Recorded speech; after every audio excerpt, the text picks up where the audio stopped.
ಬರಡು ರಾಸುಗಳ ತಪಾಸಣೆಗೆ ಮತ್ತು ಚಿಕಿತ್ಸಕ್ಕೆ ಶಿಬಿರವನ್ನು ಆಯೋಜನೆ ಮಾಡಲಾಗಿದೆ. ಕೃಷಿ ವಿಶ್ವವಿದ್ಯಾಲಯ ಜಿಕೆವಿಕೆ ವತಿಯಿಂದ 3 ತಿಂಗಳ ಶಿಬಿರವನ್ನು ಆಯೋಜನೆ ಮಾಡಲಾಗಿದೆ.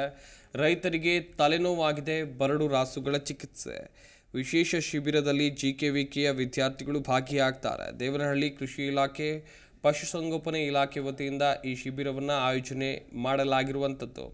ಹಳ್ಳಿಗಳಲ್ಲಿ ಹೈನುಗಾರಿಕೆಯನ್ನೇ ಕಸುಬಾಗಿಸಿ ಬದುಕ್ತಾ ಇದ್ದಾರೆ ಸಾವಿರಾರು ಜನ.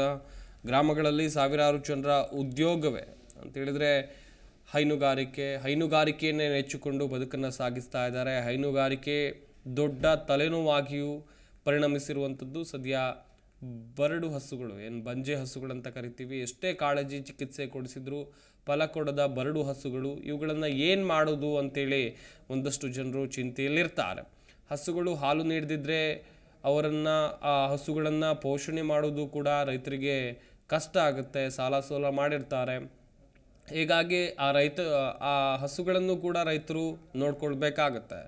ಬರಡು ರಾಸುಗಳಿಗೆ ತಲೆನೋವು, ಹಾಗೆಯೇ ಸಾಕಷ್ಟು ಸಮಸ್ಯೆಗಳು ಕೂಡ ಹೆಚ್ಚಾಗ್ತಾ ಇದೆ. ಕೃಷಿ ವಿವಿ, ಜಿಕೆವಿಕೆ, ದೇವನಹಳ್ಳಿ ಕೃಷಿ ಇಲಾಖೆ, ಪಶುಸಂಗೋಪನಾ ಇಲಾಖೆ ಜಂಟಿ ಶಿಬಿರವನ್ನು ಆಯೋಜನೆ ಮಾಡಿದೆ.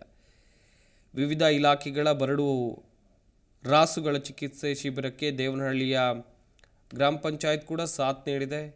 ಇಲ್ಲಿ ಬರಡು ಹಸುಗಳಿಗೆ ಚಿಕಿತ್ಸೆಯನ್ನು ನೀಡಲಾಗುತ್ತೆ. ಪ್ರತಿಕ್ಷಣದ ಸುದ್ದಿಗಾಗಿ Zee Kannada news app download ಮಾಡಿ. Live TV, latest updates, entertainment, lifestyle, technology ಸುದ್ದಿ ನಿಮ್ಮ ಅಂಗೈಯಲ್ಲಿ.